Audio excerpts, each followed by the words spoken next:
All right. Welcome. Thanks, everyone. It's February 9th, 2023. We're in, oh, not that one.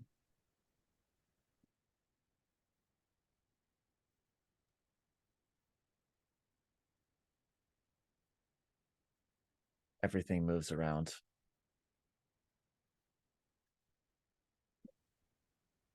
Okay, so I should put on the blog post that you need permission to enter the coda. There Right? we go. Meeting number 11 for ISSS Knowledge Management. We have some exciting updates. If anyone has topics they want to add, we can just add it here. The link is in the chat. Let's just start with Carl mentioning the future of interface. Just let us know about that. And then the main topic for today is going to be the yearbooks that Rob has provided us information on, what we've done with it, and then what we can do to improve it. So Carl, go for it. Okay, so yeah, I'd put a link into it. So there's a I don't hear you actually. Oh, you're not hearing me? I am. Oh, okay. Okay. Yep, I can hear you fine. Okay, yeah, this is a real convergence. I think it's point, on my 'cause side, but something very strange happened. Sorry. Okay. Okay. Can you try again? Yeah, so okay, now I can continue. Thank okay. Yeah, so it's a major point of convergence because I'm going to be presenting to my division about the workshop, and this really brings together so many pieces of what I've been working on. But because I work at the General Services Administration, I'm in the Chief Privacy Office. I'm in the chain of command of the Chief Data Officer and Chief Privacy Officer, and working on the accessibility issues for employees with disabilities. So one of the huge challenges is going to be can people with disabilities participate in virtual reality? So there's really bringing together the research community, the government, and things. Are there international standards that are needed? I mean, this is a huge thing. So just kind of getting it on the radar and trying to get people aware of it, and that if they can attend the workshop, it is a virtual workshop and stuff. So just wanted to bring it to people's attention. Awesome. Thank you. Any thoughts or comments on this? Well, only that I haven't really explicitly looked at the 50 something compliance. Yeah, section 508, it refers to the Section rehabilitation. 508 compliance for the ISSS website. I will be honest to say that has not been a topic that's been on the list explicitly, and probably at some point, as we started out on these Thursday afternoons as partly about websites, we should look at the whole issue of 508 compliance for the ISSS website. Okay, yeah, and I can certainly take the lead on that because it's please do. I mean, if you could do that, and then give us pointers on what we need to be doing. Awesome. And it plays into our next and main topic. We can think about what 508 compliance looks like for CODA, which is probably a very important topic, and also for the ISSS archives. So, Rob, would you like to report on the system's yearbooks? Sorry, sure, I can give a brief update. a few of you, Peter and Daniel, would have been recipients of a second spreadsheet that I just sent to the ISSS, which was a follow-up to the first one, which was the inventory, as Daniel has put it, described it, of a lot of the digital or knowledge assets of the ISSS, from the conferences, the conference proceedings, the yearbooks, to the webinars, to general systems bulletins as well. That's the list that Daniel's showing us, or the index to the different collections as the terminology that I use. I have just sent a second spreadsheet, which is specifically for the 32 general systems yearbooks, which ran before they became part of the 5th edition of the journal, SRBS journal. And this is an index of all of the articles that I could find in there, 588 in 32 volumes, and it lists basically, as it describes there, which yearbook it is, the title, the authors, the pages from and to, and then a couple of columns of basically article permissions and any errata that I spotted. So this is these are very much living documents. This is the first cut of this particular collection, and hopefully there's a feedback process where if errors or omissions are spotted, we can improve it. So this has been distributed out by the Systems Community Alliance, the SCA initiative that I've presented to this group before. And ISSS is the first recipient of some of these. So it's basically over to yourselves what you want to do with these resources. I'm just providing basic data. And the conversation's already started up about how we're going to provide access, how we're going to link it to the digital repositories that Peter and others have been building up for ages, and what you can do for it as a huge knowledge repository. And that's just part of the discussions that we're having in this group. So that's just an update of the second spreadsheet I've just sent out. Awesome. So I will then provide an update where I took that yesterday. So I made a separate coda that should anyone can go to this URL. I mean, not everyone knows the URL, but this is just anyone can comment and view this, and it's in our minutes, it's up on the top. So made a homepage. Then it was a nice concordance that in the primer 2 work, which I think we should also take a deeper look at, that also similar ideas of like a tour were used, but it may be useful in in a library or archive that different use cases are outlined. There are the 2 spreadsheets, or really 2 levels of nested models that were provided. So first is the inventory across collections. And as we've discussed on prior meetings, collections are like similar type of a publication or material that are produced across potentially years, such as the yearbooks, newsletters, and so on. And the yearbooks were identified as the first priority to go a layer below to the actual index of materials. So here's the D230207A spreadsheet, just saved in Coda. The first thing I did was copy that entire spreadsheet into Coda. So here's the whole information in the Coda. Then made a few different views and modes of interacting with it. So one example is like being able to sort by year. And in fact, the one comment that I had on the years is that there's like 83, 84 and 85, 86. That breaks the pattern of them being numeric.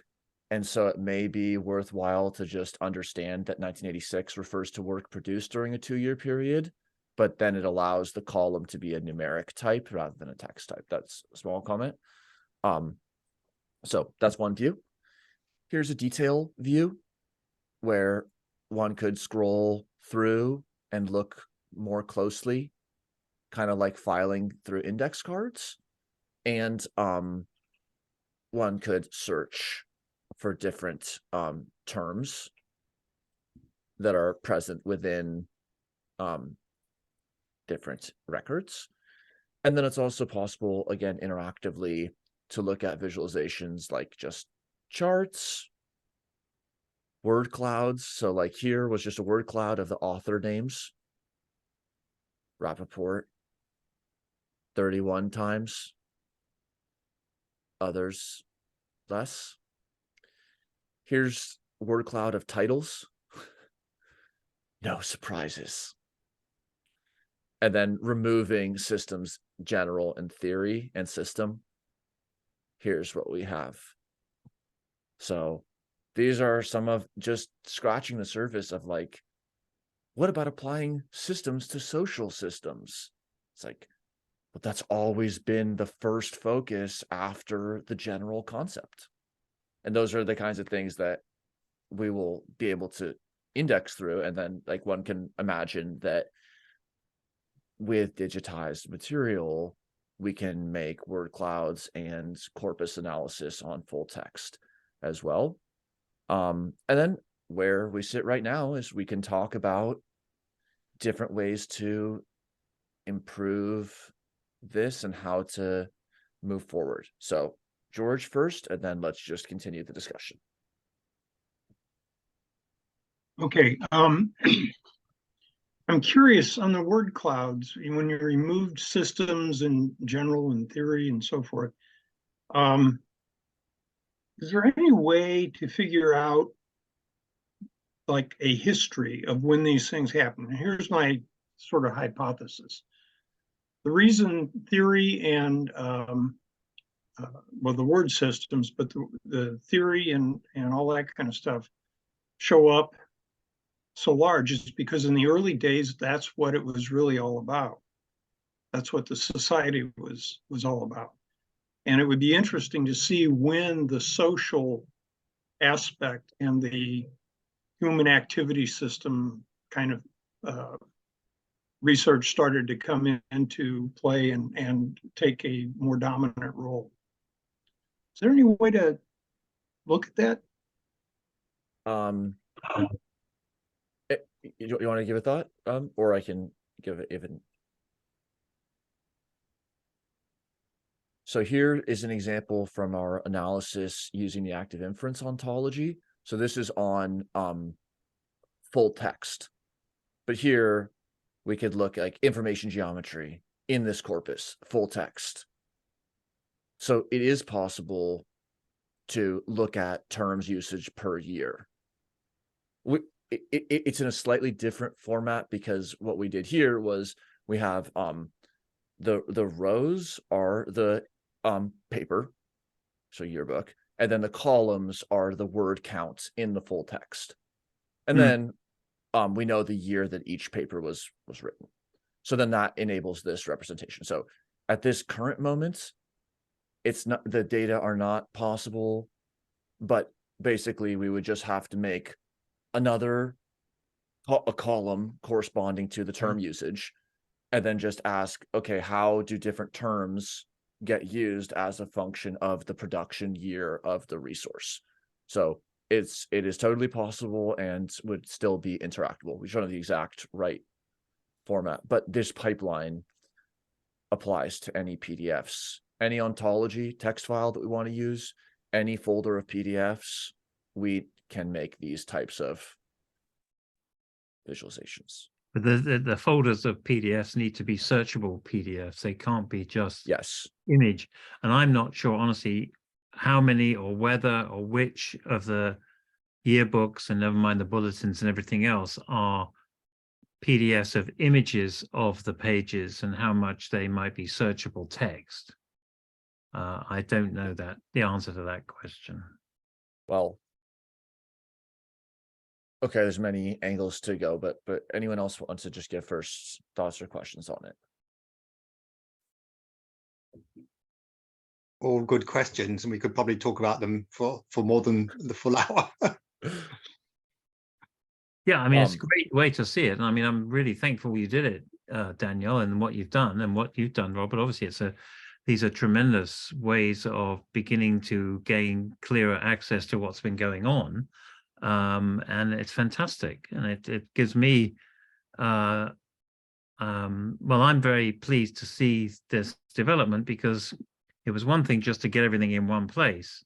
But, I felt and still feel that it's all hidden behind, locked doors almost, and in many different kind of ways. So this is a beginning of a very exciting possibility, I think, to help us not reinvent the wheel and bring forward work that's relevant today, that's been done, to the extent that it is of value today, which one would hope that when people do work, that it has value beyond the moment in which they're creating it.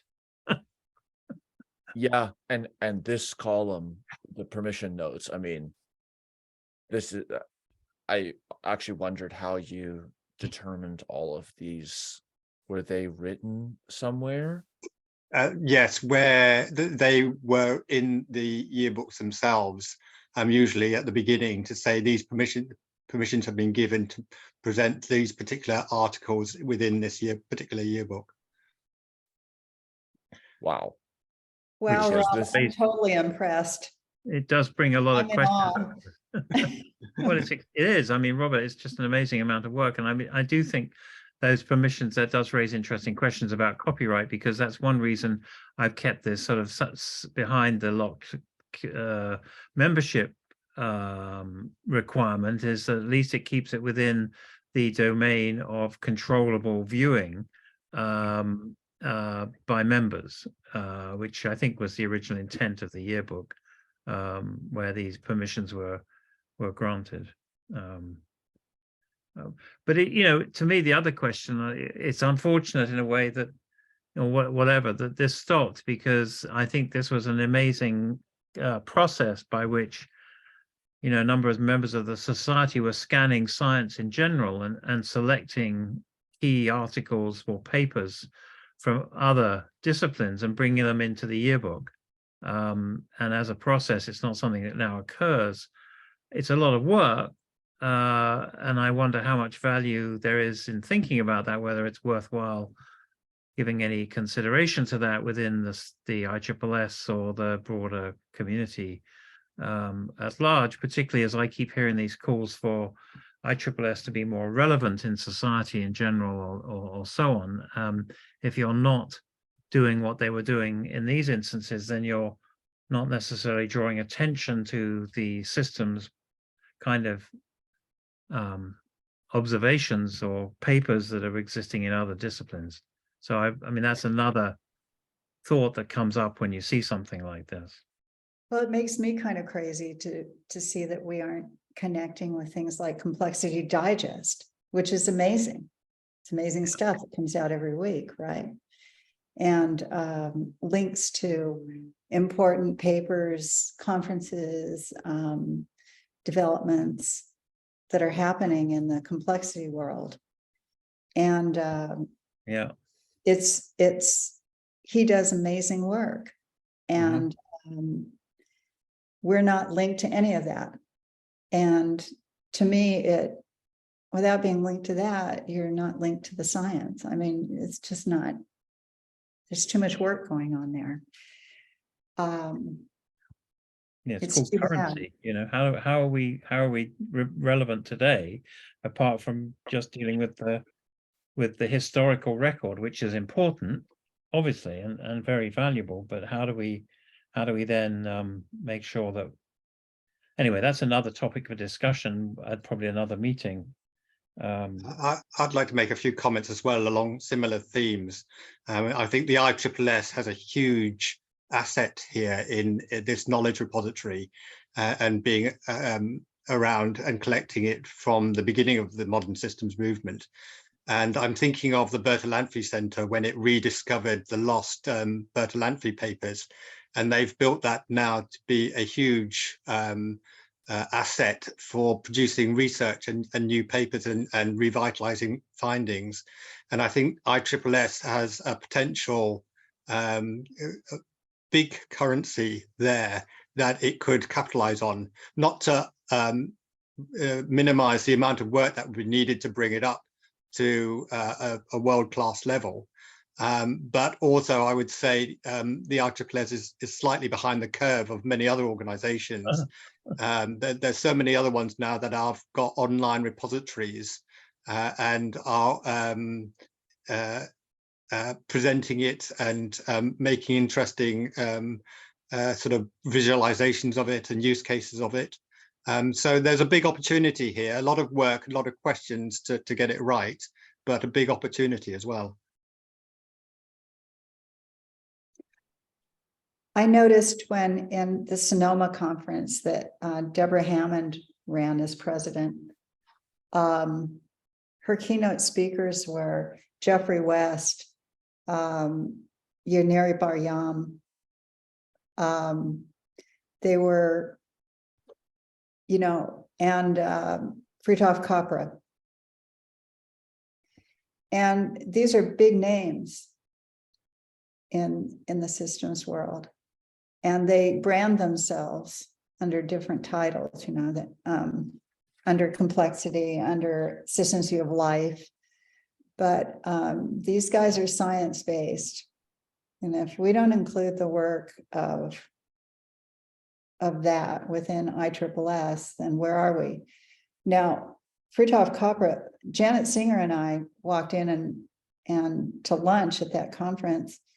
And I said, oh, there's Yanir. I didn't even know who Jeffrey West was. I knew who he was by name, but I didn't know what he looked like. So I didn't know we were walking up to that table. Let's have lunch with Yanir, you know? And she goes, we sat down. She goes, are you sure? I mean, and I said, sure. We sat down and then Fritjof Capra walked up and jokingly to those two guys said, you guys totally ignore the entire history of what's been going on in this science for the last 40 years and think you've reinvented it from scratch. You know, and you call it and you brand it, basically is what he said. They were joking back and forth with each other. So it's not, it's an interesting, to me, challenge or to bring everybody together. I think there's an emergence coming. And I would like to see ISSS in the center of it, but it's not anywhere near the capability to do that now. But that's not helpful here.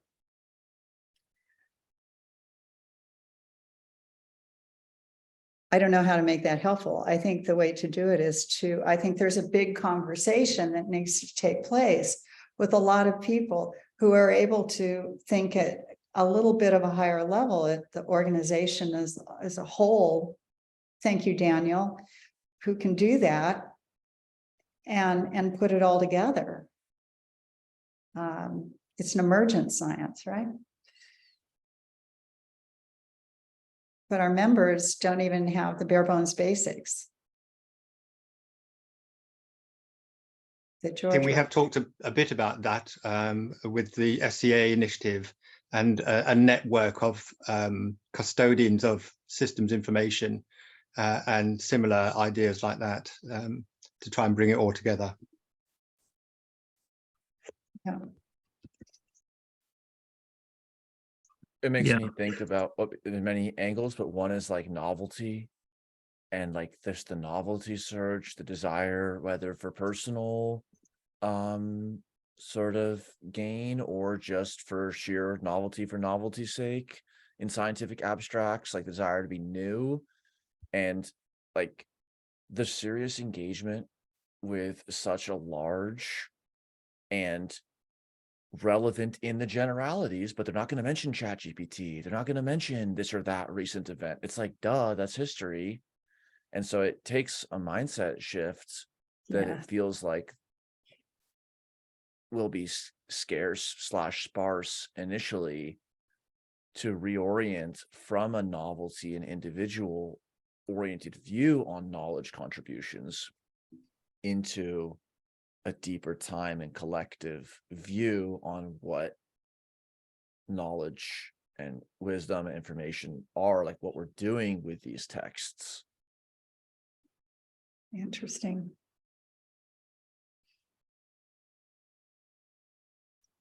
Oh, you mean you're asking people to operate at a higher order of consciousness, Daniel? I don't know where consciousness comes into play, but Well, certainly a higher if somebody, order of, well, I don't mean consciousness. Maybe I should put it in terms of, yeah, deeper level is another way to put it. Yeah. or if someone justifies the relevance of their paper by saying we're the first to apply game theory to this setting, and it was done in 63, Right. you know, is someone going to conveniently ignore that fact? Today, they are out of necessity ignoring that fact. They wouldn't even act differently if they could, because they can't know. But then if it becomes indexable and searchable, because the primary way I believe that people are discovering materials today is keyword-based search. Yes. Journals are less important than they've ever been. So getting things into searchable databases where people are typing in keywords is one huge step. And it demands a deeper justification of the work when it's like, oh, this is 60 years old. And that's like a soul searching moment when it's like, well, then what am I adding here beyond just saying somebody should really make a systems model of arms races? But that is the deeper question. That is the deeper and more relevant contribution. And that's why there continues to be such a high volume of superficial systems work, among other reasons, because you have people who are skimming the surface, speaking to others who are about to or skimming the surface. But doing this depth is like a different view on what work we could and should be doing.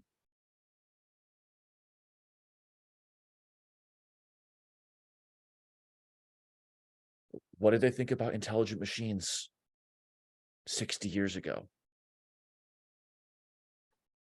That would be something relevant to engage with and ask if we have a different perspective rather than just like a blank slate. Like, here's just what I'm thinking about at this moment, which is fine. But a contribution that's more anchored in history is going to have more relevance going forward.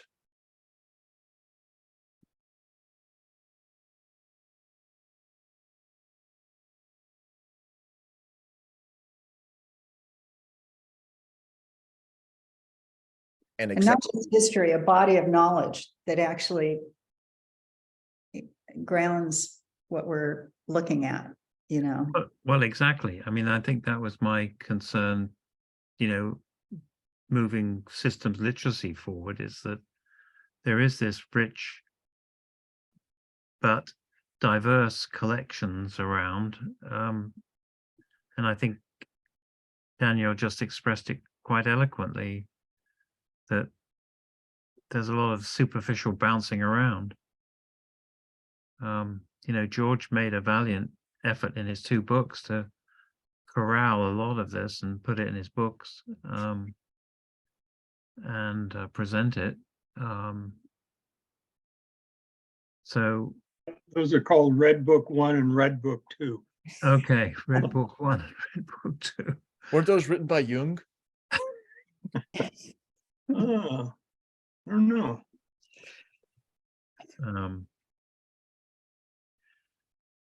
Yeah. Well, so one of the things that occurs to me is what makes knowledge knowledge? And a lot of it has to do with things like accessibility and linkages to all these different things. And you think of a network with nodes, with you know, small world architecture kind of thing. As an example, consider a hyperindex. So you take the indexes of all of the books and papers and things like that. Create an index for a paper, but take all the indexes for all the books, keep the information about the title, author, date, all that kind of stuff, and just create this gigantic hyper searchable index. So when you look for a subject, you're taken not just to some list of these. Well, it would be a list, but basically what it amounts to is a new database that you can then select on for various characteristics, such as if you're really interested in the author, then you can go through that and look at what the author said about any of these various topics. I think we're heading in that direction with what we're doing here, and the work that Rob has done, which is, you know, significant in that regard. And how that then becomes, I don't know. I mean, what do you do? Feed it all into the new AI system so that they have all this knowledge and then they spit it back at you, having interpreted it? Do we create do we somehow, you know, purchase a subscription to one of these things as they become more available and load it all in there? That could be an interesting potential. I don't know. It's well, I haven't got the impression that the idea I'm talking about is you could come at it, you could access knowledge that you're interested in from multiple different but facets. somebody's at the moment, that's a manual structuring in a database of some kind. I think what the AI potential offers is that you just load up the PDFs and it sorts it out in some way. At least that's my understanding. That could be. I'm not saying how. I'm just saying, Okay. if we're talking about knowledge engineering, we need to be talking about the architecture, the structure. Yeah. Well, one point that Dave Douglas has raised over the years, he's very involved in the scholarship with the cybernetics and Paul Pangaro and following Pask and all of this, is that many times the table of content, the index, term frequency analyses, and n-gram analyses are not under the same copyright restrictions as the distribution of the original text. Of course. Which opens us up potentially to in some ways distribute summaries and pointers, which, especially when you're viewing the whole landscape, may be more than enough. Show me books published between these 2 years that used term A and B, but not C. Like, that's kind of a hyper index search that George seemed to be pointing towards. And then it's like, if that does take you to a book that you don't have access to, well, that happens in real libraries. And then you can do the interlibrary loan or whatever it may be, or maybe the book is available, but we may be able to go far beyond 80/20 without even delving into distribution of the full text. I love that, Daniel. I'll tell you, Len did a whole poster by looking at the indexes of books to determine which system processes they covered and what they didn't. And he made a chart of that. And I've used that to show, how the two of the complexity science textbooks don't even have feedback in their indexes. I mean, but to see that in books, to see where they're, to be able to search from a chapter headings would be keywords, to do index search, huge. And then you don't need the full text, but it would actually help sell books. So what author would say no? I mean, would object. It's not copyright infringement. That's huge. That's really big. I think it's really interesting. And if we have access to a full text, then we can generate the term frequency use. And that, as far as I understand, I mean, I can be wrong, insert some jurisdiction or something like that, but that's not the same thing as even quoting. It's like a statistical analysis being published about something that you don't have you could, distribute the color frequencies of a piece of art, as far as I understand it. Oh, interesting. But not enough information to reconstruct the artifact. because ordering is what makes it that specific artifact. So the table of contents is not necessarily copyright written, though? You would think that it would be. Interesting. Yeah, it is a little bit different with like the summaries versus the table of content. So, but we'll have to find out. Mm-hmm. But this is like we're kind of peeling back the layers, because first there's understanding what collections exist. Then there's just the bibliographic data, and also one other piece that I'll add here. These rows can trivially be composed in a column with a formula, just like you could use concat in Excel, like similarly concatenate. So we can make the bib text format so that then at least people can like import into their reference managers these texts. That could even be, Rob, maybe you even see a way to do that at the basal spreadsheet level, because the bib text format, or one of the bib plain text format, it is just basically like the APA type citation, just concatenated information, parenthesis, year, first name, comma, title, etc. Yes, I think I've mentioned this in the last meeting. I've gone down that road a bit already, with the source data being, or base data being in Excel. There's all sorts of macros that you can write to automatically generate or just transport or export the data into any format that you want, in any type of citation format.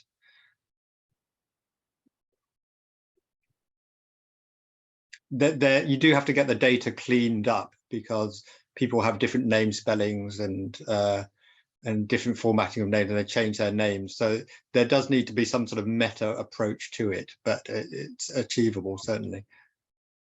Yeah, one piece I had written is like, it's currently just plain text with the authors, but it's also worst case, just linearly going through it would take a few hours. Just turning it into a list, then so entities, topics, tags, there's a lot with, but in some ways this is like we're sorting the presents, but we're only looking at the, you know, the present metadata. But at the same time, no one of us will ever read all of these 500 papers. So we also need to think about ways to develop, to improve our awareness of the systems literature that don't involve full text reading. What I have found is that for all these different types of bibliographic data, from journal articles, books, book collections, conference proceedings, webinars, there's a core set of data, which is basically the title, the authors, the type of media it is, the year, and that forms your core searchable database. After that, you get variations or particular terms for particular types of collections, but that core data is your basic bibliographic data that you most often search on. So we've all done the searches, you know, searching for general systems theory or searching for Gosselakoff, and wanting to find out all their publications or all the publications on a particular key search term, or doing it by tag as well, or chasing up references. I mean, as a researcher, my greatest value is finding a reference and being able to access it online within minutes, if I can find a copy that's available, and that just helps my research so much.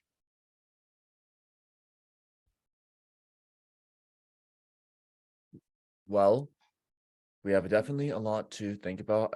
Let's surface some of it in the next like 10 minutes. But then I think what would be really awesome would be any emails that people send, or just make the contributions directly in the coda for what will be like the number 12 meeting in 2 weeks.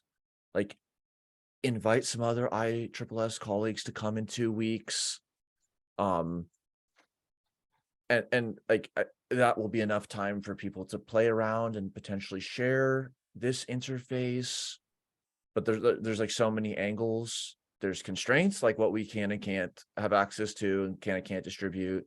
There's like challenges or frictions, like who are the real people who will use this today, in 3 years, in 30 years. Like, so thinking about it from that like user oriented view. Then there's some very yeah. What's the constraints on the coda? I created a blog post because I wanted to get that information in some place, and I just went off. I just was Googling around on some of that stuff, just trying to. So I put that blog post there, and I just put a comment in after Lynn said she needed to log in. So I just put, what is in the. I raised a question as a way of kind of trying to attract, and then I literally just cut and pasted the essence of your emails, Rob's first email, and then Daniel yours, where you put that in there. But now this one won't need permission. It won't. Oh, okay. So I'll take that out there. This one, just to see what it looks like, share. Anyone with the link can comment, and that can be changed. Okay. But so it was something. So it was this one. This one. Okay. I didn't think it needed, but I was just checking after Lynn said, okay, I'll go and change that back out. Take that out. So anybody can access it. And the question then is, I mean, that is another question. Don't need. I'll take that out right now. The question then is, do we want to know who's using this or reading it, or is this good enough? I just wanted to get it out there because it's an easy way for me to point people at it rather than trying to find the email and forward it. Main thing. So one other approach is to contact just the 25 who we have in the kind of personnel list. Oh yeah. And say, this is a special knowledge engineering request. Oh yeah, to take a look and come back with comments, you mean, or something like that? Yes, email these 25 people and just say, we're looking for, like, in 2 weeks, here's the next meeting. Okay. Here's the catch up, here's the next meeting, but most importantly, here's the interface. These are the kinds of things that are possible. Whatever angle you want to contribute on this, like, right, this is something you haven't seen before. Right. Well, it sort of, obviously it relates partly to what Yanis is doing with the wiki. And I was beginning, after some conversations I've been listening to about courses, I've been looking at Moodle and looking to install Moodle on an ISSS server, so we can have moodle.isss.org, which would be a possible place to run ISSS courses if somebody wanted to do that. I'm also looking at it from the College of Exploration point of view as well, running Moodle as it's an open source learning management system. Anyway, just so you know what I'm up to there as well. Just stepping back a bit, it's not clear to me whether or how the ISSS manages this sort of activity at a sort of like an organizational or strategic level. I come from a business background where we're used to presenting a project with escalation or reporting upwards and objectives. And so you might want to consider that, if there's budget requirements or there's things that you need to make the board aware of. Alternatively, volunteer organizations like the ISSS seem to run on pet projects with not so much oversight. So I'm not sure which way this is going yet. It does seem at a very young stage where you've got lots of ideas, more ideas than you've got resources to deliver. So you might want to be cautious in what you roll out and test, because as long as you've got the core data, as long as you've got the core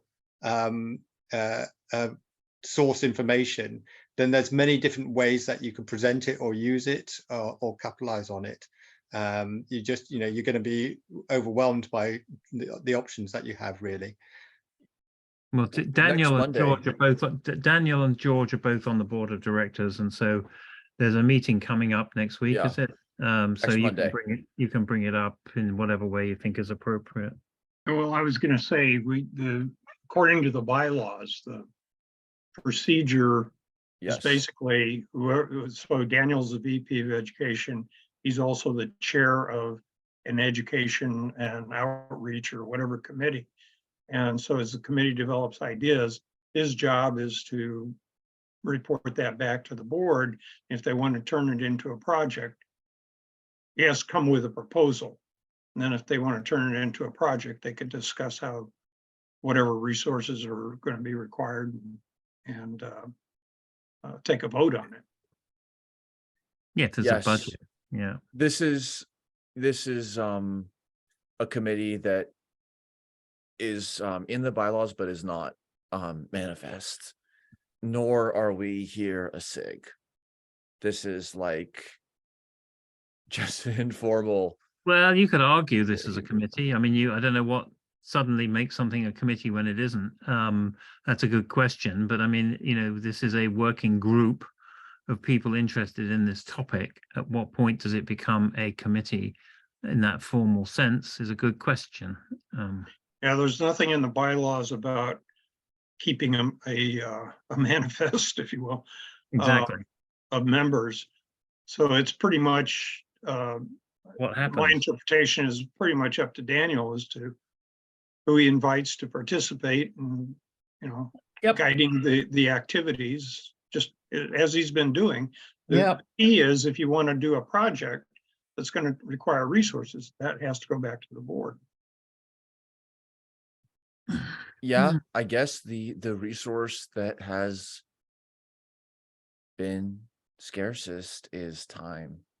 And so I can present to the board, hey, it'd be awesome if N people wanted to donate X hours, but those are the kinds of requests that, are challenging to fulfill, just because, am I speaking to the board? It's not like they can dictate someone else. Yeah, no, that's where we get back to the volunteer organization aspect. No, I'm talking about things where if you want to buy software or something like that and have an official version, or need other kinds of resources that actually take some money to implement. Or you want to go, funding is still on the list. I see it was still active in the active category. So if we're talking about how do we explore funding opportunities for having a pool of resources, monetary resources for projects. So that's still in the works. And something like the Maui Institute might be a kernel to operate around, or something like that. The Maui Institute, in concert with the ISSS, presents. It's also worth broadcasting out to the board, at least in terms of the opportunities or for their possibility of them working it into their strategic plans and capitalizing on this could shape their futures. Yeah, good. Well, in the past, of course, this has all just happened at annual meetings. The fact we've got regular Zoom meetings now is a new kind of development. So, it was going at a sort of yearly glacial pace before. Now it's different. Is there anything I should do to get on the agenda for the board meeting on Monday? Or will I have the opportunity to speak as a board member? No, I think it'd be a good idea to send an email to Jen McCarr and say you'd like on the agenda the report from whatever you want to call this activity and the implications for the ISSS along the line that Rob has talked about. Yeah, yeah, I agree. All right. I will find it. This Okay. is a large body of work Yes. from Rob and from you, Daniel, putting it together. Yeah. It wouldn't, you could probably demonstrate the whole thing in 3 minutes. Yeah. Oh yeah. And that would be amazing for the board, I think. I think a board should see that. Yeah, I mean, I was Alright. wondering how best to kind of let the membership know, and that's why I put it on the blog post, just to get the record there and sort of keep it in one place. I didn't, Daniel, I mean, you know, if you want to put your name on it, whatever, however, I mean, you could change, we can change the author to you if you'd like. When a blog post goes up, it'd be really nice to get an email as a member that a blog post went up on the email on the ISSS site. And that would make me check into the ISSS site, by the way. That's Okay. thank you for Well, education. I don't know how I can do that automatically. I can do it manually. Oh, no, not manual. It's got to be. There's RSS feeds. I don't know how you turn RSS into an email blast. Or Rulin's newsletter at a Well, monthly. Merlin's newsletter is you know, is definitely a place. Yeah. Yeah, you're on WordPress there, right? It's WordPress. No, not for ISSS.org. It's not WordPress. No. Oh, okay, never mind. I can't help. That would be a pain. Okay. Yep. In our last minutes here. Good. So I will email regarding the BOD agenda. Following that, so I think that will be just in a couple days. So that's all I'm gonna do. Following that, I will say, please message me right now in the Zoom if you want to be part of this and can continue. See if there's any other BOD people who want to be involved. Following, I probably will communicate to those people who have already expressed interest. I mean, 5 of whom who are here, but still 20 more who aren't. Asking for feedback. And then for meeting 12, like if people can have, which is going to be on, let's see, February 23. If anyone here can have shared the interface, invited somebody to join who hasn't joined yet, and then that will we'll be able to report on what happened with the board meeting and whether there was any like interest there, and then how we'll proceed and probably curate the big picture objectives, questions to resolve, user journeys, like all these kinds of categories of things that we want to understand about the deployment of the archive, just to get those mapped a little bit clearer so that we could reasonably assemble a set of people who want to spend some time to do all of these kind of sometimes quite modular but ultimately synergistic contributions.